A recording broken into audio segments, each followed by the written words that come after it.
426 Awasi punggungmu. Nama, kelahiran kembali penggarap abadi perkotaan penulis, Dewa Pedang 10 Mil, Si Li Jiansen. Plus matikan mengatur ulang. Hulalala, angin tundra utara yang menggigit muncul. Lembah itu lebarnya hanya beberapa ratus meter dan pertempuran antara Chen Fan dan Raja Serigala Salju telah mendatangkan malapetaka di ruang kecil itu, membalikkan pemandangan yang damai dan tenteram. Untungnya, Chen Fan telah menggunakan 17 batu giok kelas tertinggi untuk melindungi mata air dan buah esensi embrionik, sehingga mereka tidak tersentuh oleh kekacauan. Akhirnya berakhir. Setelah gelombang batuk, Chen Fan akhirnya menenangkan diri. Dia sudah merasakan seni Azuretir Longevity sibuk bekerja memperbaiki tubuhnya. Dengan setiap napas yang dia ambil, dia memanfaatkan roh Qi di udara dan menyalurkannya ke dalam esensi sejatinya. Titik-titik hijau juga muncul di dedaunan pohon dan tanaman, sebelum berkumpul menuju Chen Fan, mengelilinginya dengan cahaya hijau samar. Chen Fan menyerap energi hangat dan nyaman seolah-olah sedang mandi air panas di hari yang dingin. Kekuatannya pulih dengan kecepatan luar biasa. The Art of Passage of Time sangat kuat, tapi itu juga menghabiskan terlalu banyak energi misterius mentahku. Aku sudah menarik sebagian energi misterius mentahku ketika aku melawan tentara Jepang, sekarang semakin buruk. Untungnya aku punya buah dari Embryonic Essence, jika tidak, aku memerlukan setidaknya setengah tahun untuk pulih sepenuhnya. Chen Fan berpikir sendiri. Sementara itu, para penguasa kegelapan dan manusia serigala menundukkan kepala mereka dan hampir tidak berani bernapas. Yang Qinhu adalah satu-satunya yang membuat keributan. Dia bergegas ke Chen Fan dan berteriak kegirangan, berseri-seri dari sisi ke sisi. Tuan Senior Chen, kekuatanmu tak terbayangkan, tidak ada seorang pun yang bisa menandingimu. Lika-liku perkembangan ini telah mengejutkan Grandmaster yang mendominasi wilayah Guan luar. Pencarian mereka untuk buah esensi embrionik berjalan lancar sampai sekitar 20 tuan kegelapan, termasuk 3 penguasa dunia bawah tanah muncul. Chen Fan menghindari krisis dengan menundukkan 3 penguasa dunia bawah tanah. Namun, sebelum Yang Qinhu lengah, mereka diserang oleh sekelompok manusia serigala, dipimpin oleh pemimpin tingkat abadi mereka. Bahkan ketika dia berpikir bahwa nasib mereka telah ditentukan, Chen Fan membalikkan situasi dengan mengeksekusi kekuatan surgawi yang tak terbayangkan. Art of Passage of Time telah merampas sisa hidup Galdan, membunuh Immortal Level Overload yang tidak bisa dibunuh. Bahkan sekarang, Yang Qinhu masih belum bisa memikirkan kekuatan Chen Fan yang tak terbayangkan. Chen Fan telah mengendalikan aliran waktu. Bahkan memikirkan kemampuan Chen Fan membuat Yang Qinhu gelisah. Yang Qinhu tidak sendirian dalam sentimennya. Begitu ketakutannya para saksi pertempuran lainnya, mereka tidak berani memanfaatkan kondisi Chen Fan yang sangat lemah dan menyerangnya. Pikiran mereka telah lama menyerah pada kekuatan tidak wajar Chen Fan yang dimiliki oleh dewa, atau iblis. Yah, misinya selesai. Beberapa hari lagi, buah intisari embrionik akan siap digunakan. Chen Fan mengangguk dan hendak menyingkirkan arai 5 elemen surgawi yang dia gunakan untuk melindungi kolam dan buah esensi embrionik. Susunannya adalah susunan Dharma yang kuat yang selalu dibawa Chen Fan bersamanya. Itu terbuat dari 17 jimat giok kelas tertinggi. Begitu mereka ditempatkan di tempatnya, mereka bisa menangkis serangan dari Peak Immortal State Warriors. Efektivitasnya berada di urutan kedua setelah Green Dragon Grand Array di Gunung Timur. Bahkan ketika Chen Fan turun ke tanah, wajahnya tiba-tiba menjadi gelap saat dia melihat ke langit timur. Apa itu? Yang Qinhu terkejut dengan ekspresi Chen Fan. Dia menoleh ke belakang dan melihat ke arah yang dilihat Chen Fan. Tiba-tiba, dia menyadari ada sesuatu yang tidak beres. Yang Qinhu melihat titik hitam kecil di langit timur jauh meluncur ke arah mereka dengan kecepatan luar biasa. Dalam sekejap, ia telah menempuh jarak beberapa puluh kilometer dan membesar hingga seukuran buah zaitun. Rudal hipersonik. Orang-orang langsung mengenali objek tersebut. Merusak. Chen Fan menginjak tanah dengan satu kaki dan meluncurkan dirinya ke langit. Berantakan oleh angin, rambut abu-abunya terangkat dari kepalanya saat cahaya ilahi muncul di matanya. Chen Fan mengulurkan tangan dan tombak muncul di tangannya, entah dari mana. Dia mengepalkan jarinya pada tombak itu dan melemparkannya keluar. Tombak itu ditembakkan, menembus penghalang hipersonik dalam hitungan milidetik. Kabum! Semua orang menyaksikan energi putih keluar dari tangan Chen Fan. Sebelum mereka menyadari apa yang terjadi, energi putih bertabrakan dengan rudal yang masuk dan menyebabkan ledakan besar. Bola awan jamur api raksasa menutupi seluruh lembah dan masih terus meluas. Gelombang kejut menyapu tundra yang membeku dan mengguncang pegunungan. Dari mana datangnya rudal itu? Itu Zikron 3M22 Rusia. Militer Rusia tidak jauh. Syukurlah Chen Beixuan telah menghentikan misilnya, kalau tidak kita semua akan mati. Setiap orang merasakan campuran rasa takut, pertanyaan, dan rasa gentar. Rudal hipersonik ini adalah senjata super di dunia modern. Jika rudal ini menghantam tanah, radius ledakannya akan melebihi beberapa ratus meter, meliputi seluruh lembah. Pada saat itu, hanya Chen Fan dan Adam yang mampu menahan ledakan tersebut, sisanya akan binasa. Chen Fan telah memperhatikan rudal hipersonik yang masuk jauh sebelum orang lain dan meledakkannya sebelum terlambat. Bahkan ketika Yang Qinhu hendak bersorak untuk melarikan diri, dia melihat wajah berat Chen Fan menjadi lebih gelap. Maksudmu, Yang? Qinhu terkejut dan melihat ke kejauhan. Dia menyaksikan beberapa lusin titik kecil muncul di langit dan mendekat dengan cepat. Mereka tiba tepat di puncak lembah dalam sekejap. Yang Qinhu bahkan dapat melihat nomor model yang tergambar pada rudal tersebut. BM-30 Smerk, ini adalah sistem peluncur roket paling canggih di Rusia. Setiap roket sama kuatnya dengan rudal balistik kecil jarak jauh. Ia dapat dengan mudah menghancurkan tank atau bangunan dalam jarak 90 km. Selusin roket ini dapat mencakup wilayah beberapa ratus kilometer persegi. Sebagai Grandmaster seni bela diri, Yang Qinhu akrab dengan semua jenis model roket. Pemandangan itu membuat hatinya tenggelam ke dasar. Selusin roket berat akan menutupi seluruh lembah dan di bawah tembakan yang begitu hebat, bahkan seorang prajurit semi-immortal pun tidak akan selamat, apalagi Grandmaster biasa. Satu-satunya yang mungkin mampu menahan serangan itu adalah pejuang negara abadi seperti Chen Fan dan Raja Serigala Salju. Dengan pemikiran itu, Yang Qinhu menatap Chen Fan, matanya dipenuhi keputusasaan. Yang Qinhu tidak sendirian dalam ketakutannya, Adam, penuai rambut putih, dan banyak manusia serigala juga berubah menjadi gugup. Istirahat, istirahat, istirahat. Chen Fan tetap tidak terpengaruh. Dia mengambil 7 langkah dan setelah setiap langkah, dia melemparkan tombak yang mencegat satu atau beberapa roket BM-30. Namun, terlalu banyak roket yang menyerang mereka. Meskipun Chen Fan mampu menyingkirkan selusin dari mereka, sisanya hanya berjarak beberapa ribu meter darinya. Saat dia membuka udara di atas kepala semua orang, itu menimbulkan suara yang menggelegar dan memekakkan telinga. Roket-roket itu hanya berjarak 1000 meter. Timbul, cahaya ilahi muncul di mata Chen Fan dan dia menarik lengannya. Memanggil selusin bila angin yang meluncur ke arah roket yang datang. Jumlah bila anginnya sangat banyak hingga membentuk jaring di atas kepala semua orang. Bang, bang, bang. Roket-roket itu segera menabrak bila angin dan meledak. Semua orang menyaksikan kembang api yang indah muncul di langit. Namun, ketika gelombang kejut dan gelombang panas dari ledakan melewati bilah angin dan mencapai lembah, keduanya mengguncang bumi dengan kekuatan yang besar. Bahkan upaya terakhir Chen Fan tidak mampu memblokir semua roket yang masuk. Ada sekitar selusin roket yang berhasil melewati jaring bilah angin dan mendarat di lembah.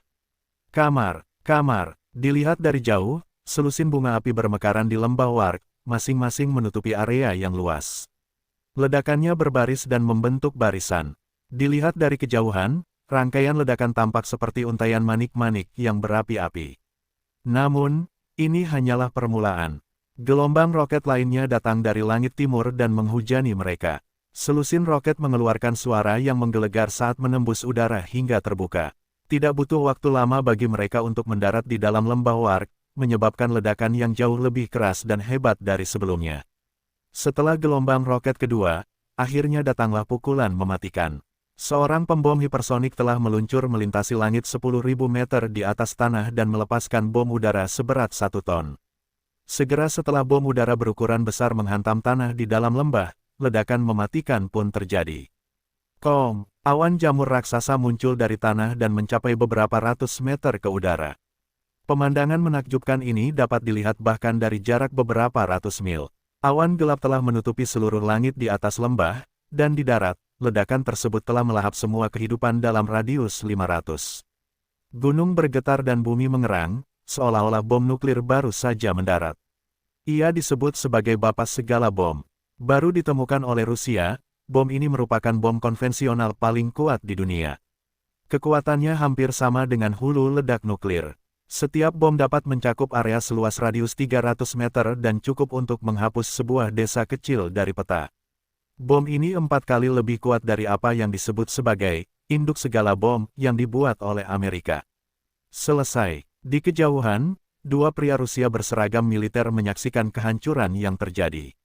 Salah satu dari mereka berkata, "Kami telah menggunakan Zikron terlebih dahulu dan mengirimkan 2 gelombang BM-30 sebelum mengirimkan paku terakhir pada peti mati, Bapak segala bom." Andrew temanku, apakah kamu sadar bahwa ini mungkin merupakan kekuatan senjata maksimal yang bisa dimiliki militer modern? Menyediakan tanpa menggunakan senjata nuklir. Pria lainnya menjawab dengan ringan, "Kami tidak pernah bermaksud membunuh Chen Beixuan, tapi dia memintanya dengan datang ke Siberia. Tempat ini berada di antah berantah, tempat uji coba yang sempurna untuk daya tembak maksimum militer kami. Ditambah lagi, dia telah memikat klan Serigala Salju dan selusin penguasa kegelapan dari barat ke lembah juga, memberikan kesempatan untuk membunuh mereka semua dengan satu batu. Kesempatan yang terlalu besar untuk dilewatkan." Pria pirang bernama Andrew itu meratap. "Memang benar. Aku bahkan berencana untuk memenangkan hati Chen Fan jika dia tidak sebodoh itu." Pria lainnya mengangkat bahu. Sepertinya ada cacing menyedihkan yang selamat dari ledakan itu. Andrew melihat ke kejauhan dan melihat sosok manusia keluar dari lautan api. Kulit hangus pria itu berwarna hitam dan sepasang sayap berkedip di belakang punggungnya. "Aku akan menghabisinya." Andrew menyeringai dan maju selangkah.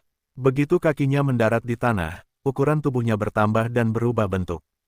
Ketika dia mengambil 10 langkah, dia telah tumbuh menjadi manusia serigala besar yang tingginya 2 meter. Berbeda dengan Raja Serigala Salju, bulunya berwarna merah menyala.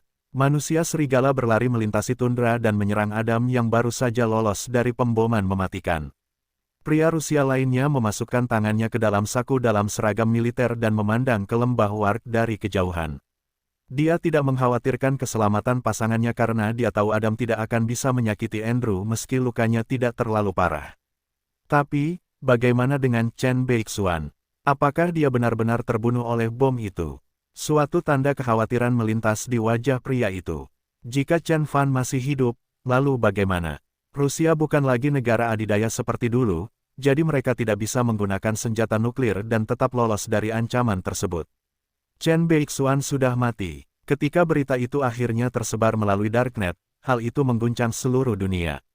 Melihat lembah Warg akan dihujani roket yang tak terhitung jumlahnya, Adam, yang berdiri di dekat pintu masuk lembah berbalik dan berlari menyelamatkan nyawanya. Bahkan dengan reaksi kilatnya, dia tidak akan berhasil jika bukan karena artefak suci yang dia bawa. Tepat setelah hampir melarikan diri dari lautan api, Adam harus kembali melarikan diri dari belasan tentara super Rusia yang dipimpin oleh Andrew. Pada akhirnya, dia berhasil melarikan diri dan kembali ke rumah. Rumor mengatakan bahwa lebih dari 30% kulit Adam terbakar hingga garing. Selain itu, luka dalam hampir menutupi seluruh tubuhnya. Jika bukan karena tubuh daunnya yang luar biasa, dia akan mati di tundra beku Siberia.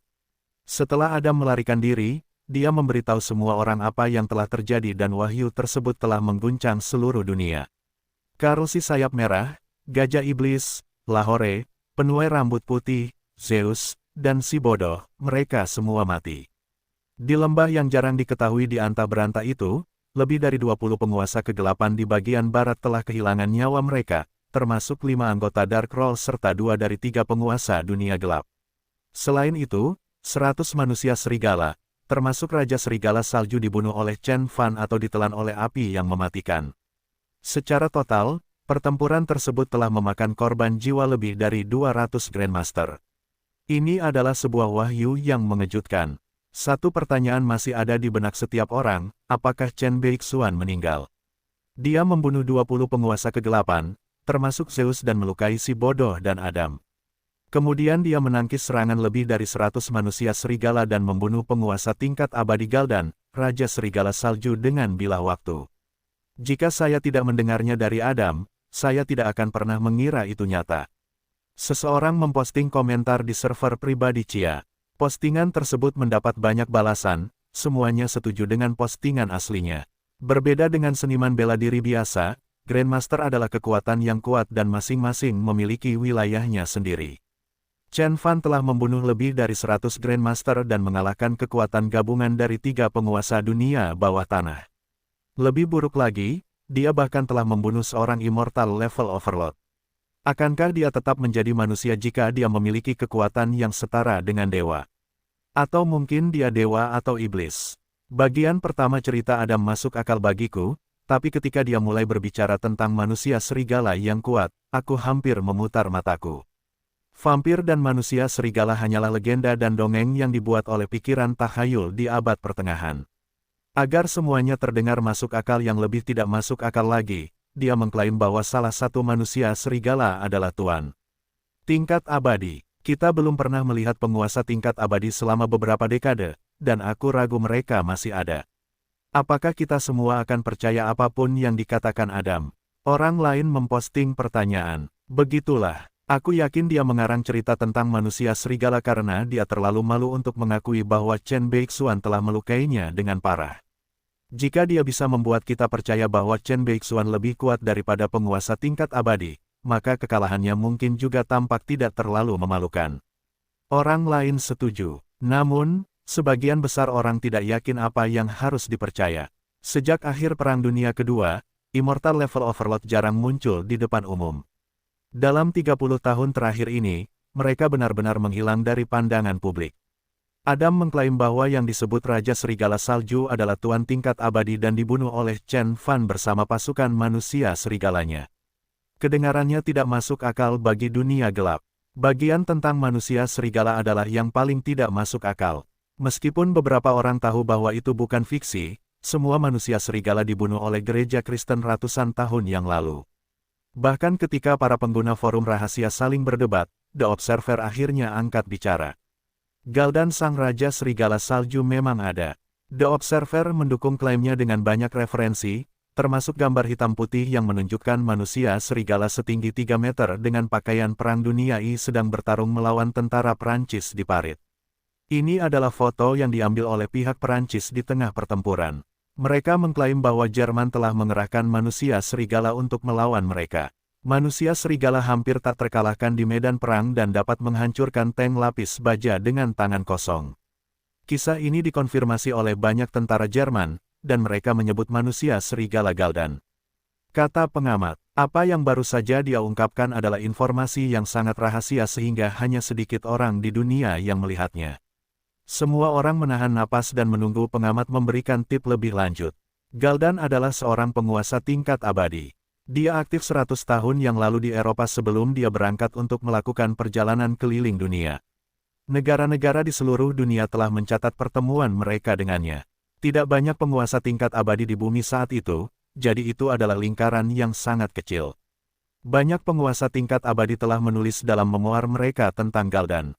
Adapun manusia serigala lainnya, pengamat berhenti sejenak untuk melampirkan dokumen lain ke posnya. Dokumen tersebut berasal dari negara yang tidak dikenal dan memiliki tingkat klasifikasi SSS. Dokumen tersebut mengungkapkan bahwa pada masa Uni Soviet, Rusia telah menemukan lebih dari satu klan manusia serigala kuno di tundra Siberia. Uni Soviet telah memasukkan beberapa manusia serigala ini ke dalam dinas militer mereka dan bahkan melakukan eksperimen terhadap mereka. Mereka menyimpulkan bahwa manusia serigala terkuat sama kuatnya dengan prajurit tingkat semi-immortal. Setelah jatuhnya masyarakat Rusia, tentara super ini dimasukkan ke dalam KGB. Astaga, apakah itu nyata?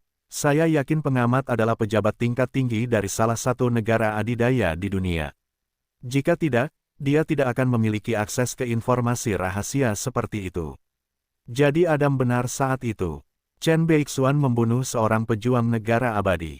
Didukung oleh fakta-fakta yang tak terbantahkan, klaim Observer telah memicu perdebatan sengit. Fakta tetaplah fakta, jadi tidak lama kemudian semua orang sepakat bahwa Adam mengatakan yang sebenarnya. Saat itu, hanya ada satu pertanyaan yang tersisa. Apakah Chen Beixuan meninggal? Jika dia mati, dia hanya akan menjadi kenangan yang mungkin diingat atau tidak diingat orang dalam satu dekade atau lebih. Tetapi jika dia masih hidup, maka dia seharusnya membuktikan dirinya sebagai orang paling berkuasa di muka bumi. Jika itu masalahnya, saya bertaruh bahwa Jenderal Divisi Utara Rusia atau Ketua KGB tidak akan pernah bisa tidur nyenyak mulai sekarang pada. Meskipun komentarnya bernada sombong, banyak pengguna lain yang menyetujuinya. Terlepas dari bagaimana Chen Fan melakukannya, fakta bahwa dia membunuh Galdan telah membuktikan statusnya sebagai legenda hidup bahkan di antara immortal level Overlord. Tentu saja para pejabat Rusia juga menanyakan pertanyaan yang sama tentang nasib Chen Fan. Divisi Utara Militer Rusia tiba di lembah itu 2 hari setelah ledakan. Lembah itu hancur dan tidak ada 1 inci pun bumi yang tidak hangus oleh api. Mereka menemukan 100 mayat manusia serigala dan lebih dari selusin tubuh manusia milik Dark Overlord. Namun, tubuh Chen Beixuan tidak terlihat. Jenderal Divisi Utara sangat ketakutan dengan laporan itu sehingga dia tidak bisa tidur selama 3 malam berturut-turut. Semua orang menunggu dan menunggu, tetapi setengah tahun kemudian, Chen Beixuan masih hilang dalam aksi. Tidak ada yang tahu di mana dia berada dan apakah dia masih hidup atau mati. Pada akhirnya, pertempuran di Lembah Warg mulai memudar dari ingatan orang-orang dan Divisi Utara juga menurunkan kewaspadaan mereka. Sebagian besar pejuang dunia gelap percaya bahwa Chen Beixuan selamat dari ledakan awal, tetapi dia pasti menderita luka parah dan pada akhirnya tidak dapat bertahan. Lagi pula, dia dihujani roket-roket besar dan menerima serangan langsung dari Bapak Segala Bom. Bahkan seorang immortal level Overlord dalam kondisi terbaiknya tidak dapat bertahan dari cobaan seperti itu, apalagi ketika Chen Fan baru saja menyelesaikan pertempuran sengit melawan Raja Serigala Salju. Sayang sekali, seorang bintang baru yang tidak terkalahkan telah mati. Begitulah, banyak orang mengeluh dalam pikiran mereka. Banyak lagi yang mulai mencari berita tentang kebangkitan kekuatan-kekuatan baru yang dapat menggantikan kekosongan yang ditinggalkan oleh begitu banyak tuan yang berkuasa. Tidak hanya Chen Beixuan, The Fool dan Zeus yang keluar dari Dark Roll, namun peringkat Adam juga diturunkan secara signifikan. Begitulah ketidakpedulian dan ketidakpedulian terhadap realitas, sehingga ia tidak peduli dengan makhluk hidup yang berada dalam batasannya. Bintang-bintang baru akan terbit, dan dunia-dunia baru akan tercipta di atas abu bintang-bintang lama. Dunia berjalan seperti biasa, bahkan pejuang paling kuat di dunia hanyalah setitik kecil di malam berbintang bagi dunia itu sendiri. Pada akhirnya, hanya sedikit orang yang masih mengingat pertempuran luar biasa yang terjadi di tundra yang membeku. Sementara itu, musuh Chen Fan memuji tindakan militer Rusia dan bersorak atas jatuhnya Chen Fan. Sekte Hong mengadakan perayaan yang berlangsung selama 1 bulan. Grup Samsung juga memanggil perwakilannya yang sedang dalam perjalanan untuk meminta maaf kepada keluarga Chen. Kegembiraan dan kegembiraan mereka dirasakan oleh banyak orang, termasuk Sekte Penyihir Hantu, komunitas seni bela diri di Jepang, dan totem kegelapan. Ketika berita itu sampai ke Tiongkok, Direktur Xiao menghela nafas berat. Ia memerintahkan Red Sparrow yang sudah menangis untuk menyampaikan kabar tersebut kepada orang tua Chen Fan. Malam itu Liu Chen mengingkari janjinya untuk tetap kering dan mabuk bersama anggota naga Chang hingga wajahnya berlinang air mata. Beraninya kamu mati sebelum aku bisa membalas penghinaanku.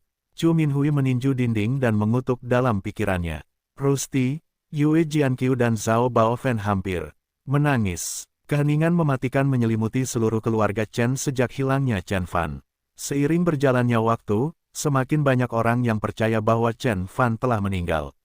Musuh keluarga Chen sudah bergerak, berusaha mendapatkan kembali apa yang telah hilang dari Chen Fan.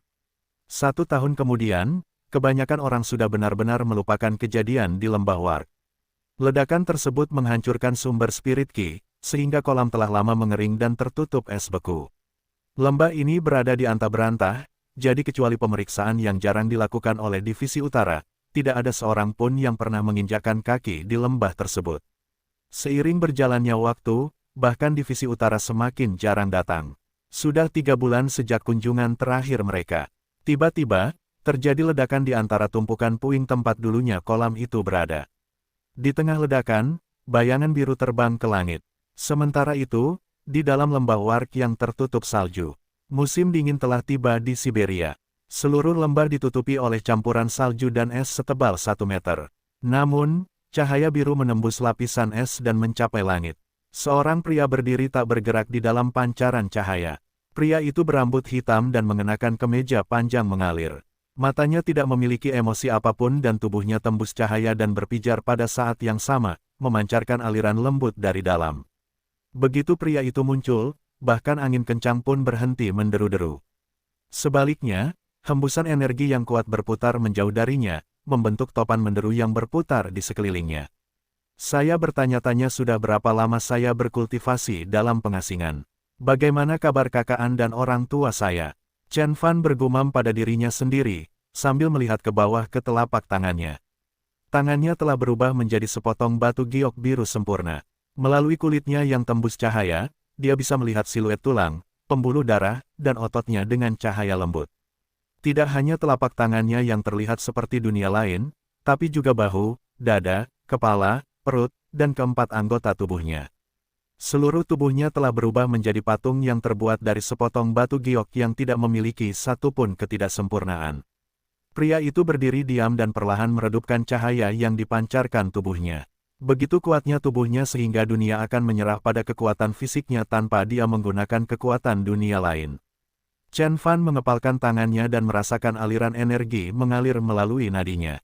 Sensasinya sungguh menggembirakan, sedemikian rupa sehingga dia merasa bisa membuat lubang di planet bumi.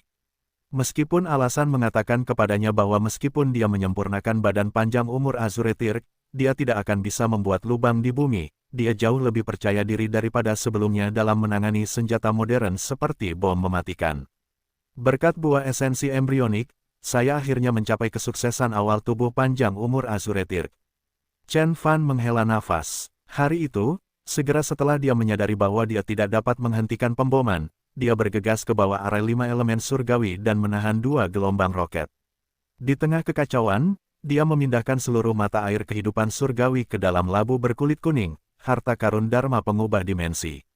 Ketika Bapa segala bom akhirnya mendarat, dia merapalkan mantra perlindungan lain pada buah esensi embrionik sementara dia menggali jauh ke dalam tanah menggunakan seni penyembunyian. Chen Fan berada jauh di bawah bumi ketika bom terjadi. Meski berupa lapisan tanah yang tebal, ia masih bisa merasakan kekuatan mengerikan dari bom tersebut. Ini hanya hulu ledak biasa, jika rudal itu membawa hulu ledak nuklir, saya mungkin sudah mati. Situasi berbahaya, bahkan membuat Chen Fan khawatir untuk sementara waktu. Meskipun, Bapa segala bom, adalah rudal dengan hulu ledak paling kuat yang dapat dibawa, tonase yang setara dengan TNT hanya 1% dari bom nuklir yang dijatuhkan di Hiroshima. Meskipun demikian, bom yang dijatuhkan di Hiroshima hanya setara dengan 13.000 ton TNT, Rusia telah melakukan percobaan 50 juta ton bom nuklir di atas danau limbah beku Siberia. Begitu kuatnya bom-bom ini sehingga hanya seorang penggarap Conate Spirit yang bisa selamat dari api mematikannya. Bahaya di luar membuat Chen Fan mengambil waktu dan tidak keluar dari perlindungannya segera setelah dia mengkonsumsi buah esensi embrionik dan pulih sepenuhnya. Sebaliknya, dia tetap berada di bawah tanah dan terus berkultivasi. Peristiwa di lembah Warg merupakan peringatan baginya. Hal itu mengingatkannya bahwa masih ada senjata di muka bumi yang dapat mengancam nyawanya. Oleh karena itu, Chen Fan mengambil keputusan untuk fokus pada kultivasinya untuk sementara waktu dalam pengasingan. Bertahan hidup di bawah tanah seharusnya tidak menjadi masalah karena dia telah mencapai Conate Body yang memungkinkan dia hidup tanpa bernapas atau makanan normal. Pil roh dan mata air kehidupan surgawi di dalam labu sudah cukup untuk membuatnya tetap hidup. Memanfaatkan buah esensi embrionik, dia berkultivasi sepanjang waktu dan akhirnya mencapai kesuksesan awal badan panjang umur Azuretir. Sementara itu, dia juga berhasil selangkah lebih dekat ke permukaan laut ilahi dengan meningkatkan pencerahan etiril miliknya dari tahap pertengahan hingga tahap akhir. Saat berkultivasi, dia kehilangan waktu dan akhirnya diusir dari pengasingan karena kepeduliannya terhadap keselamatan keluarganya. Saya hampir mencapai permukaan laut ilahi. Yang saya perlukan hanyalah dorongan kecil untuk naik level. Chen Fan menyipitkan matanya dan berpikir keras. Chen Fan dapat merasakan esensi sejati yang kuat berdenyut di tubuhnya dengan keinginan dan kemauan yang semakin meningkat untuk membawa Chen Fan ke tingkat keberadaan yang lebih tinggi. Namun, Chen Fan terus menahan energinya, membangun lebih banyak tekanan di dalam sistemnya sehingga ketika saat yang tepat akhirnya tiba baginya untuk melepaskan batasan tersebut, energi yang telah lama tertekan akan meledak dan memberinya keseimbangan, lebih banyak manfaat selama proses naik level. Karena dia telah mencapai kesuksesan awal di badan panjang umur Azuretir, senjata nuklir adalah satu-satunya senjata di bumi yang masih dapat membahayakan dirinya. Bahkan senjata nuklir tidak akan membunuhnya tanpa mengenai dia secara langsung. Jika ada orang bodoh seperti Galdan yang berani menantangku lagi, aku bisa menghancurkan jiwanya hanya dengan satu pukulan. Chen Fan menyeringai dan meninju udara. Kabum! Pukulannya menyebabkan ledakan saat tinju Qi melayang di udara dan menabrak tebing beberapa ratus meter jauhnya. Dampaknya membuat gunung berguncang dan Fiski telah mengebor lubang sedalam 1 meter ke dalam tebing. Gelombang kejut akibat hantaman juga mengaduk tumpukan salju di puncak gunung dan menyebabkan longsoran salju yang cukup besar. Begitu kuatnya pukulannya bahkan bisa mengguncang gunung. Namun, Chen Fan bahkan tidak menggunakan esensi sejatinya dan hanya mengandalkan kekuatan fisiknya saat dia melepaskan pukulannya. Setelah seorang kultivator mencapai kesuksesan awal di badan panjang umur Azuretir, kekuatannya bisa setara dengan rekan-rekannya dengan kesuksesan fenomenal di badan Dao normal. Tanpa menggunakan kekuatan ilahi dan harta dharma, Chen Fan pada kondisinya saat ini bahkan dapat mengalahkan seorang penggarap terhubung. Saat ini, sebagian besar senjata biasa, termasuk rudal, tidak efektif saat digunakan melawan Chen Fan. Dia telah menjadi cukup kuat untuk membunuh seorang penggarap abadi di permukaan laut ilahi, apalagi para penggarap negara abadi di bumi. Saya pikir ini saatnya membuat musuh saya membayar. Chen Fan menarik tinjunya ke belakang dan berbalik. Dia melihat ke atas ke langit, ke arah asal roket Rusia. Di sana, di ujung cakrawala, terdapat markas besar divisi utara Rusia. Kabum! Saat longsoran kecil terjadi, tim penjelajah sedang mengarungi salju setinggi lutut tidak jauh dari lembah Warg. Salah satunya adalah seorang gadis berambut pirang yang terbungkus berlapis-lapis. Ledakan itu menarik perhatiannya saat dia memandang ke lembah Warg dengan rasa ingin tahu. Raul tua, apa yang terjadi di sana? Gadis pirang itu bertanya dalam bahasa Rusia. Meski dia terbungkus berlapis-lapis, ciri-cirinya yang jelas masih bisa dilihat melalui topeng angin tipis. Tidak seperti kebanyakan wanita Kaukasia, wajahnya lembut dan bulat, keduanya merupakan fitur yang diinginkan wanita di Asia Timur. Natasha, tidak ada yang perlu dikhawatirkan. Itu hanya longsoran salju biasa. Ayo cepat mencari perlindungan, badai akan datang. Seorang lelaki tua beruban menjawab dengan suara serak. Dia adalah pemimpin tim ekspedisi, dan namanya Raul. Oke, tapi aku bersumpah aku melihat seseorang terbang di langit, aku bersumpah aku melihatnya. Natasha bergumam pada dirinya sendiri. Melihat tidak ada seorang pun yang tertarik dengan topik itu, dia menundukkan kepalanya dan maju ke depan. Namun, sekuat apapun dia berusaha, dia tidak bisa menghapus keraguan dan pertanyaan dalam dirinya. Tim segera menemukan gua alami yang cocok sebagai tempat berlindung dari badai yang akan datang. Tulang-tulang hewan yang berserakan di tanah menunjukkan bahwa gua tersebut dulunya adalah sarang beruang grizzly, namun untungnya beruang tersebut tidak terlihat. Para penjelajah menyalakan api dan mendirikan tenda mereka. Kemudian mereka melepas lapisan-lapisan mereka dan berkerumun di dekat kamp untuk memasak makanan. Raul tua, kamu bilang ada desa tua yang penuh dengan manusia serigala di sekitar sini. Tapi kita telah melewati satu-satunya dusun dan itu adalah kota hantu. Mobil salju kita rusak. Apa yang akan kita lakukan sekarang? Seseorang mengeluh. Penjelajah lainnya juga menatap tajam ke arah Raul tua. Mereka datang sejauh ini untuk mengunjungi desa serigala salju yang diselimuti misteri. Namun, mereka tidak menemukan apapun kecuali sebuah desa kosong tanpa ada jiwa yang terlihat. Desa itu pasti sudah lama ditinggalkan karena Snowdrift sudah berjalan dari pinggir desa hingga ke tengah. Saya juga tidak sepenuhnya yakin. Saya berdagang dengan mereka 2 tahun lalu ketika saya melewati desa mereka. Saya yakin mereka telah pindah untuk menghindari perhatian sejak saat itu. Raul tua mengerutkan alisnya, memperdalam garis di wajahnya. Tapi jangan khawatir, seharusnya ada depo perbekalan 100 km sebelah barat dari sini. Kita seharusnya bisa menumpang pulang. Rekan satu tim lainnya mendengus dan membiarkan percakapan itu terjadi. Mereka adalah orang asing di gurun beku dan harus bergantung pada pengetahuan Raul tua untuk bertahan hidup. Natasha, sosisnya sudah matang, biarkan aku membantumu memotongnya. Seorang pemuda tampan beringsut mendekati Natasha dan berkata dengan patuh. Anggota ekspedisi ini adalah orang-orang kaya yang mencari sensasi, dan tidak satu pun dari mereka yang asing dengan teman kencan yang romantis dan liar. Natasha tidak hanya punya penampilan, tapi dia juga punya otak. Lulus dari Universitas Moskow, ia telah memantapkan dirinya sebagai arkeolog lapangan yang terkenal. Rumor mengatakan bahwa dia berasal dari keluarga berdarah biru yang dapat ditelusuri garis keturunannya hingga zaman kegelapan Eropa. Tentu saja, dia menjadi pusat perhatian semua orang, termasuk Raul tua. Natasha mengerutkan alisnya saat pikirannya masih memikirkan kejadian saat mendengar ledakan. Dia bersumpah bahwa dia melihat seorang pria bermandikan cahaya biru di atas lembah.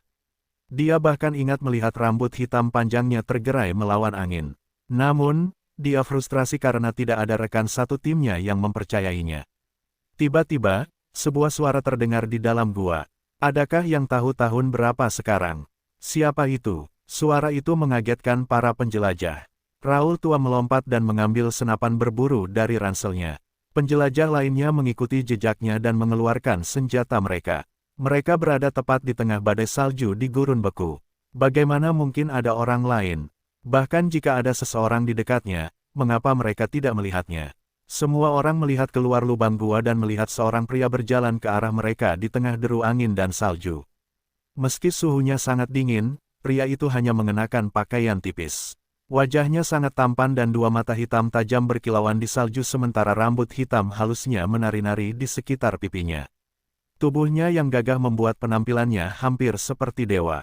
Campuran es salju yang berhamburan memantul dari tubuhnya, menentang hukum fisika yang diketahui umat manusia. Lihat di bawah kakinya, seseorang memasukkannya dengan tenang. Para penjelajah terkejut saat menyadari bahwa saat pemuda itu berjalan menuju mereka, dia tidak meninggalkan jejak kaki di salju setinggi lutut. Apakah dia hantu? Sebuah pemikiran muncul di benak semua orang, membuat mereka merinding. Raul tua tiba-tiba teringat sesuatu dan dengan cepat menjatuhkan senjatanya dan menjawab dengan penuh hormat dalam suaranya. Tuanku, hari ini tanggal 14 Februari tahun 2010. 2010. Jadi aku sudah di sini selama setahun. Chen Fan bergumam pada dirinya sendiri. Melihat percakapan Chen Fan dan Old Raul tampak normal, para penjelajah lainnya pun menurunkan senjatanya. Namun, begitu mereka mendengar gumaman Chen Fan, mereka terkejut mengetahui bahwa pemuda itu telah tinggal di sini selama setahun. Lingkungan di sini, di tepi utara Siberia, sama kejamnya dengan lingkungan di kutub utara. Kebanyakan orang bisa tinggal di sini paling lama seminggu, meski dengan bekal yang cukup. Namun, Chen Fan tidak membawa barang bawaan apapun, dia juga tidak mengenakan pakaian hangat. Tidak terbayangkan dia bisa bertahan di sini selama 1 tahun. Namun, Raul tua tidak mempertanyakan pemuda itu, malah dia semakin menundukkan kepalanya. Sikapnya di hadapan pemuda itu begitu penuh hormat hingga hampir tunduk. Dia telah mendengar cerita tentang seniman bela diri yang kuat yang bisa berjalan di atas salju, membunuh beruang grizzly dengan tangan kosong, dan kebal terhadap unsur-unsur berbahaya. Mereka sering mencari lingkungan yang keras untuk membantu budidaya mereka. Raul tua curiga bahwa Chen Fan adalah salah satu pejuang seperti itu, mencari pengasingan dan tantangan di tundra yang membeku. Raul tua berpendapat jika itu masalahnya, pemuda itu pasti merupakan kekuatan yang harus diperhitungkan. Apakah ada di antara kalian yang tahu cara menuju kota Yakus? Chen Fan bertanya. Hal pertama dalam agenda Chen Fan adalah membalas dendam. Namun, Chen Fan bertaruh bahwa untuk menemukan divisi utara, dia membutuhkan bantuan teman Rusianya, Paul. Selain itu, Chen Fan dan Yang Qinhu telah melakukan ekspedisi mereka dengan sangat rahasia. Seseorang pasti telah mengungkapkan misi mereka kepada militer Rusia dan Dark Overlord Barat. Itu berarti seseorang, kemungkinan besar seseorang dari Rusia, telah mengkhianati dirinya dan Yang Qinhu. Tuanku, apakah Anda menuju ke Yakus? Raul tua mengambil risiko dengan hati-hati. Kami datang dari kota Yakus, dan sedang dalam perjalanan pulang. Jika Anda tidak keberatan dengan kehadiran kami, silakan bergabung dengan kami. Tidak perlu, kalian terlalu lambat. Berikan aku peta dan lokasinya, aku akan sampai di sana sendiri. Chen Fan berkata dengan ringan. Raul tua tidak melanjutkan, dia bergegas mengambil peta dari ranselnya. Sementara itu, Natasha membulatkan matanya karena terkejut ketika dia menyadari ciri-ciri yang sama antara pemuda itu dan sosok misterius yang dia lihat dalam pancaran cahaya. Kain hitam, rambut hitam, dan mata gelap, apakah dia yang kulihat terbang di atas lembah? Dia tampak dan bertindak seperti manusia. Bagaimana dia bisa terbang? Apakah dia malaikat, atau lebih buruk lagi, iblis? Misteri dan bahaya menarik tali hatinya yang gelisah. Dia tidak tahan dengan kehidupan biasa seorang gadis kaya dari keluarga kaya pada umumnya. Dia memberontak melawan keluarganya di usia yang sangat muda dan memilih untuk hidup sendiri. Dia masuk ke universitas terbaik di Rusia dalam mempelajari arkeologi. Sejak lulus, dia telah melakukan perjalanan ke utara yang misterius dan mengunjungi hampir semua pemukiman di Siberia. Tuanku, ini petanya dan ini jalurmu. Kota Yakus berjarak sekitar 1000 km ke arah ini. Raul tua membuka peta di permukaan datar dan memetakan arah untuk Chen Fan. Sangat baik, Chen Fan sedikit mengangguk. Chen Fan hanya perlu melihat sekilas peta untuk mengingat jalurnya dan semua detail peta. Dia berbalik dan memulai. Tidak ada yang berani berbicara sepatah kata pun karena mereka masih takut dengan pengunjung aneh dan misterius di kamp mereka. Bahkan ketika Chen Fan hendak menghilang di tengah salju dan es, suara seorang gadis terdengar dari belakang. "Tuan, bisakah Anda membawa saya bersamamu?" Chen Fan berbalik dan memandang ke arah pembicara dengan rasa ingin tahu yang besar. Dia menyaksikan Natasha perlahan bangkit sambil gemetar tak terkendali. Dia mengumpulkan keberanian sebanyak yang dia miliki dan berbicara lagi dengan lebih percaya diri. "Tuan, saya tahu Anda sedang mencari sesuatu. Saya tahu daratan utara seperti punggung tangan saya dan mungkin bisa membantu Anda." Natasha, pemuda tampan itu pucat pasi. Penjelajah lainnya juga memandangnya dengan kaget dan terkejut. Natasha tidak keberatan dengan ketidakpercayaan temannya. Terlepas dari dirinya sendiri, dia tetap teguh dalam permintaannya. "Tahukah kamu di mana letak markas besar Divisi Utara?" Chen Fan bertanya sambil menyipitkan matanya. "Letaknya di dekat kota Jako dekat perbatasan Tiongkok. Ada cabangnya," jawab Natasha sigap. "Baiklah, ikut aku." Chen Fan memotong pendek gadis itu dengan lambaian tangan dan setuju untuk membiarkannya ikut. Natasha tampak terkejut dengan keputusan Chen Fan. Dia mengertakkan gigi, mengerahkan seluruh keberanian dalam dirinya dan berjalan keluar gua. Semua orang ternganga padanya dan hampir tidak berani memanggilnya karena tindakannya yang absurd. Raul tua ingin mengatakan sesuatu tetapi bibirnya hanya bergerak sedikit saat kata-kata tersangkut di tenggorokannya. Tidak ada seorang pun yang mau berurusan dengan orang asing yang berpotensi mematikan yang tidak mereka ketahui sama sekali dengan mempertaruhkan nyawa mereka. Oleh karena itu, mereka hanya menyaksikan Natasha berjalan ke arah orang asing itu seperti kelinci yang baru lahir dan tidak bersalah akan mendekati rahang binatang buas yang berdarah. "Tunggu sebentar, aku perlu memakai beberapa lapis. Di luar terlalu dingin." Baru setelah Natasha berada beberapa langkah dari gua, dia menyadari bahwa dia masih mengenakan celana olahraga dan sweter. Sweter wol yang dirajut erat memeluk tubuh atletisnya dengan lekuk tubuh yang penuh namun ramping dan celana yoganya ketat di kaki panjangnya yang panas. "Kamu tidak memerlukan jaket jika bepergian denganku." Chen Fan tersenyum dan meraih Natasha. Dia mengambil satu langkah ke depan dan segera menempuh jarak belasan meter. Natasha memucat tetapi dengan cepat menenangkan diri. Dia menyadari bahwa dia digendong oleh Chen Fan saat dia melesat melintasi tundra. Pemandangan beku terbang melewati penglihatan sekelilingnya dan berubah menjadi lukisan buram dengan garis-garis abu-abu dan putih. Natasha hanya merasakan sensasi yang sama saat balapan drag di masa remajanya yang penuh pemberontakan. "Apa-apaan ini?" Dia bergerak dengan kecepatan beberapa ratus kilometer per jam di atas salju. Dan dia benar, aku tidak merasa kedinginan sama sekali. Tubuhnya seperti tungku, hangat dan nyaman. Natasha berpikir dalam hati. "Hei, berhentilah melamun, beritahu aku kemana harus pergi."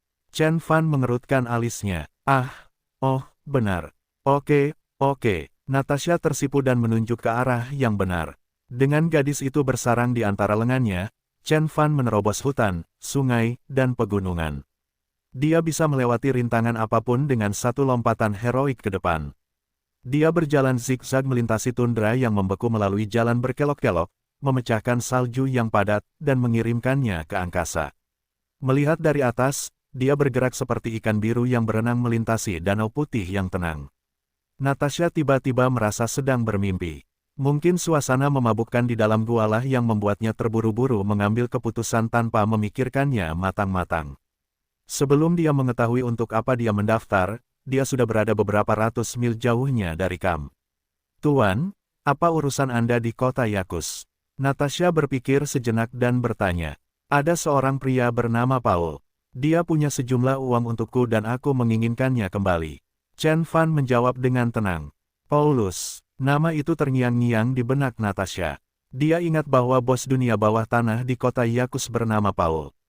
Namun, Paul adalah nama yang sangat umum, jadi dia bertaruh kemungkinan besar itu adalah nama orang lain yang tinggal di Yakus. Saat Natasha berpikir, Chen Fan sudah memperhatikan garis besar Yakus di kejauhan. Chen Fan membutuhkan 10 hari untuk sampai ke lembah Warg, tetapi perjalanan pulangnya hanya memakan waktu beberapa jam. Pemandangan kota di kejauhan membuyarkan pikiran Natasha dari lamunannya. Dia tercengang dengan kecepatan luar biasa mereka dan merasa perjalanan akan memakan waktu lebih lama meskipun mereka naik pesawat. Setelah mereka memasuki kota, mereka segera melihat Paul di sebuah bar. Pandangan pertama yang Paul lihat mengenai masalah adalah melalui bagian bawah gelasnya, ketika dia menaikkannya untuk menghabiskan vodka utara yang kuat untuk ke-15 kalinya. Dia memenuhi reputasinya sebagai beruang perang dengan kebal terhadap efek alkohol, terutama vodka. Matanya berbinar saat melihat Natasha. Pria manapun yang melihat tubuh Natasha yang menggiurkan pasti akan terkesan dengan apa yang dilihatnya. Didorong oleh api yang membesar di selangkangannya, Paul hendak bangun dan menyapa gadis itu, tapi saat itulah dia melihat Chen Fan. Baada, Paul bersumpah bahwa dia mendengar suara ember berisi air es dituangkan ke kepalanya. Meski demikian, pemandangan Chen Fan membuat hatinya tenggelam ke dasar gua es. Dia membeku saat tubuhnya mulai bergetar. Kemudian dia berhasil bertanya dengan suara gemetar, Chen Beixuan. Meskipun dia baru bertemu Chen Fan sekali, dia telah melihat wajah Chen Fan berkali-kali setelah berita tentang pertempuran di lembah Warg tersebar. Paul sangat tertarik dengan permainan ini, jadi tentu saja, dia mengikuti berita itu dengan cermat. Bukankah Chen Beixuan meninggal di lembah Warg? Kenapa dia tiba-tiba muncul di sini? Kenangan tentang bagaimana dia menjual abis Chen Fan kembali ke pikiran Paul, membuat pikirannya terguncang. Ketakutan merayapi dirinya dan mencengkeram hatinya erat-erat. Paul, temanku, kenapa kamu begitu takut padaku? Chen Fan menyeringai dan berjalan santai ke arah Paul, mengambil koktail saat dia berada di sana. Para pengawal Paul menegangkan tubuh mereka, namun tidak ada yang berani menghentikannya.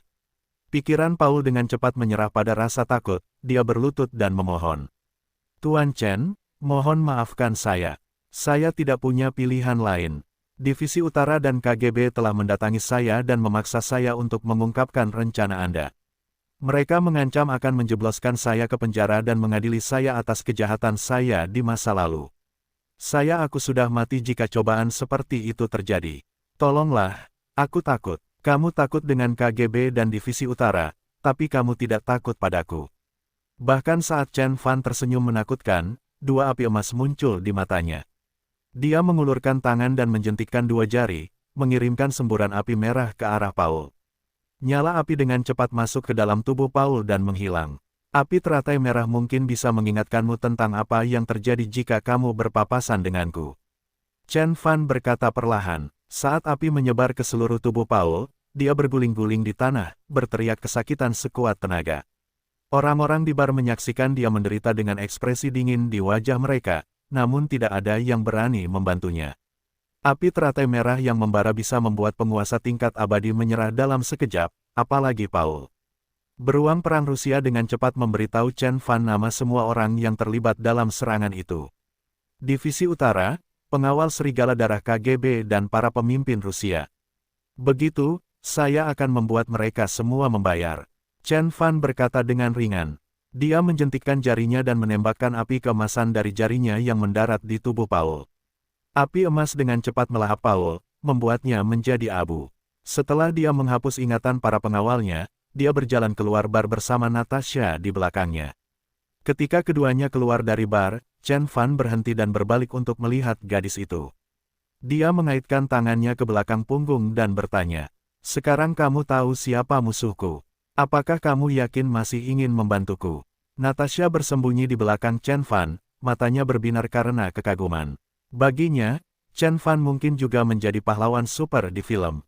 Tentu saja, mereka yang melakukan kesalahan terlebih dahulu. Anda tidak merugikan Rusia, tetapi mereka menyerang Anda karena iri dan takut. Tentu saja, Anda harus membalas. Sejak Natasha mengetahui apa yang dilakukan pemerintah Rusia terhadap Chen Fan, dia merasa marah. Meskipun Paul hanya memberikan sedikit informasi, Natasha telah menghubungkan titik-titik tersebut dan melukiskan gambaran yang mengejutkan di benaknya. Dunia gelap, klan Serigala Salju, 3 penguasa gulungan kegelapan, Serigala Darah dari KGB, ini semua hanyalah fiksi. Namun, tidak hanya mereka menjadi nyata, tetapi mereka semua melawan Chen Fan. Seberapa kuat sebenarnya Chen Fan? Jadi nama Anda Chen Beixuan. Bolehkah saya memanggil Anda dengan nama itu, Tuan? Natasha bertanya pelan. Tentu. Chen Fan berhenti sejenak dan memperhatikan gadis itu gemetar karena angin dingin. Ayo kita belikan kamu pakaian dan aku juga perlu ganti baju. Banyak yang harus kita lakukan setelah ini. Pada awal Februari tahun 2010, ketika segala sesuatunya tampak biasa saja di permukaan Rusia, arus gelap muncul di dalam Divisi Utara Rusia.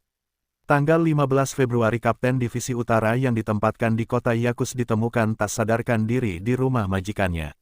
Tanggal 17 Februari sepasang suami istri menerobos ke kota Alsin dan menculik jenderal yang bertanggung jawab atas unit rudal yang ditempatkan di dekatnya. Mereka berjalan meninggalkan kamp di bawah tatapan tidak percaya semua prajurit lainnya. Tanggal 19 Februari seorang mayor diserang di rumahnya di Neryungri dan diubah menjadi sayuran. Tanggal 23 Februari. Apa yang dilakukan para idiot di Departemen Intelijen itu? Apa mereka belum tahu siapa yang melakukan ini? Letnan Jenderal Serchen Malenkov membanting meja dengan marah dan meneriaki petugas lain di pertemuan tersebut. Mereka sedang duduk di ruang pertemuan di markas besar Divisi Utara yang terletak di Khabarovsk, kota terbesar di Rusia Utara. Para perwira militer lainnya saling memandang dengan ketakutan dan tidak memberikan jawaban kepada Letnan Jenderal Malenkov. Divisi Utara telah kehilangan hampir 12 perwira dalam waktu kurang dari setengah bulan, termasuk 9 mayor, 2 kapten, dan 1 mayor jenderal. Penyerang tidak membunuh mereka, malah mengubahnya menjadi sayuran. Ini merupakan penghinaan dan penghinaan yang terang-terangan terhadap Divisi Utara. Berita tentang kejadian ini tersebar, mengguncang seluruh Divisi Utara. Rumornya, insiden tersebut bahkan sempat membuat heboh Departemen Pertahanan Nasional di Moskow. Mereka telah memulai penyelidikan terpisah atas insiden tersebut. Cabang Utara Departemen Intelijen juga bekerja sepanjang waktu untuk mengumpulkan informasi sebanyak mungkin. Jenderal Serchen, kami menemukan ada 2 penyerang. 1 laki-laki dan 1 lagi perempuan. Perempuan berusia sekitar 27 tahun, berkulit putih, berambut pirang. Kami telah mencari di database nasional dan menemukan 117 tersangka. Penyerang laki-laki, di sisi lain, kami hanya mengetahui sedikit tentang dia karena tidak ada kamera yang dapat menangkap gambar dirinya dengan baik.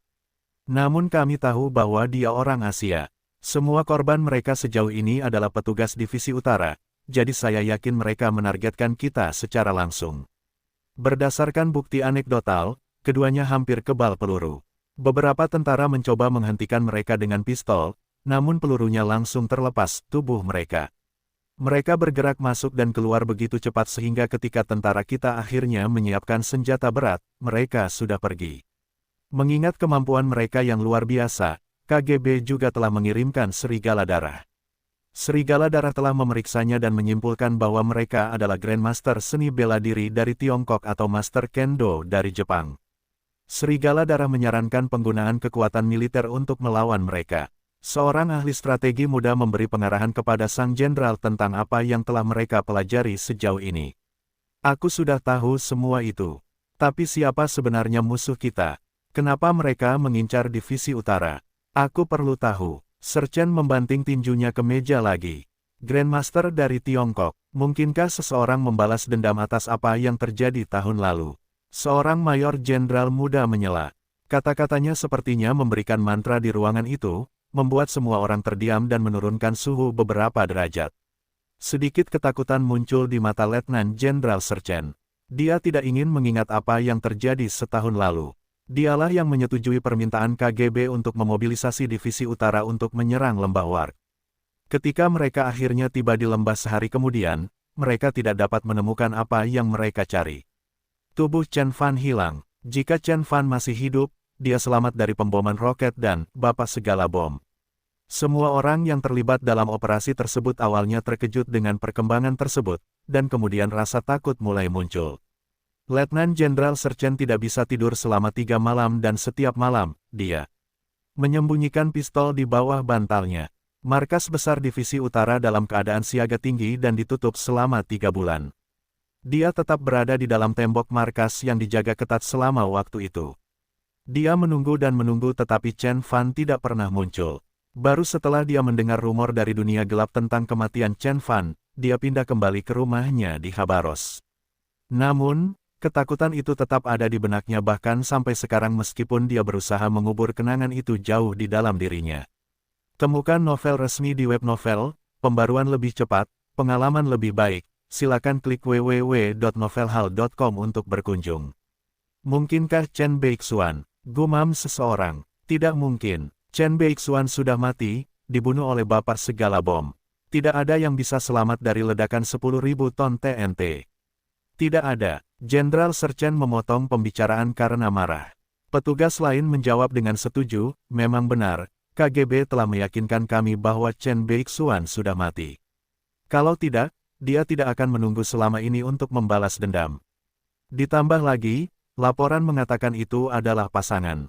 Saya belum pernah mendengar bahwa Chen Beixuan punya pasangan. Dilihat dari lokasi dan waktu setiap kejadian, pasangan itu sedang bergerak di sepanjang jalur kereta Trans-Siberia. Mereka akan tiba di Khabarovsk dalam waktu singkat. Seseorang masuk. Keheningan kembali menyelimuti ruang pertemuan. Semua kota utara di Rusia dihubungkan dengan kereta api. Chen Fan telah mencapai Birobizhan, dan hanya berjarak 100 km dari Khabarovsk. Kita harus menghentikannya di distrik Smidovitsky. Jenderal Serchen berkata sambil membanting meja dengan tinjunya. Kirimkan perintah saya ke Divisi Infanteri 116, hentikan penyerang di luar Khabarovsk dengan cara apapun. Petugas lainnya saling memandang dengan ketakutan dan kaget. Divisi Infanteri 116 termasuk dalam pasukan lapangan nomor 35 dan berkekuatan lebih dari 10.000 orang. Apakah berlebihan menggunakan pasukan sebesar itu untuk menghadapi dua pembunuh? Namun, memikirkan apa yang terjadi pada beberapa rekan mereka membuat semua orang memahami alasan keputusan jenderal. Kita harus membunuh mereka. Chen Fan melihat ke kejauhan dan melihat desa kecil bernama Smidovitsky. Chen Fan telah menyadari keberadaan puluhan ribu tentara yang bersembunyi di balik awan debu yang kabur. Jalur kereta api ditutup, menghalangi semua lalu lintas yang datang dari barat. Tentara dari Divisi Utara mencari para penyerang di penumpang. Mereka akhirnya mengetahui apa yang telah kita lakukan. Natasha berkata dengan suara prihatin. Chen Fan telah melakukan perjalanan ke selatan sepanjang jalur kereta api dan menyingkirkan lebih dari selusin pejabat dari Divisi Utara. Banyak dari korban mereka yang bersembunyi jauh di dalam kam yang dijaga, tetapi hal itu tidak dapat menghentikan Chen Fan untuk menerobos masuk ke dalam kam dan menyelesaikan bisnisnya. Natasha belum pernah merasakan sensasi hidup di tepi jurang seperti ini. Suatu ketika, Natasha bertanya kepada Chen Fan apakah dia telah menyelamatkan nyawa mereka karena dia takut akan pembalasan. Chen Fan menjawab sambil tersenyum dan berkata, "Saya bisa membunuh mereka semua seperti menyembelih ayam, kenapa saya harus takut? Orang-orang ini hanya mengikuti perintah mereka, jadi menurutku tidak adil membunuh mereka. Kami telah mengunjungi selusin pejabat, termasuk seorang mayor jenderal. Ini seharusnya cukup untuk menarik perhatian pelaku sebenarnya." Chen Fan berkata dengan ringan. Dia melihat keluar jendela kereta dan mengamati para prajurit yang berdiri di dekat stasiun kereta. Mereka pasti mengira saya akan menyelinap melalui Smidovitsky dan mencapai Khabarovsk untuk membunuh mereka. Tapi aku tidak akan melakukannya. Aku akan mengalahkan pasukan mereka dan mengirimi mereka pesan yang jelas. Aku kembali. Setelah dia mengatakan itu, dia turun dari kereta menuju sekelompok tentara. Dia akan menghadapi lebih dari 10.000 tentara dengan amunisi mematikan.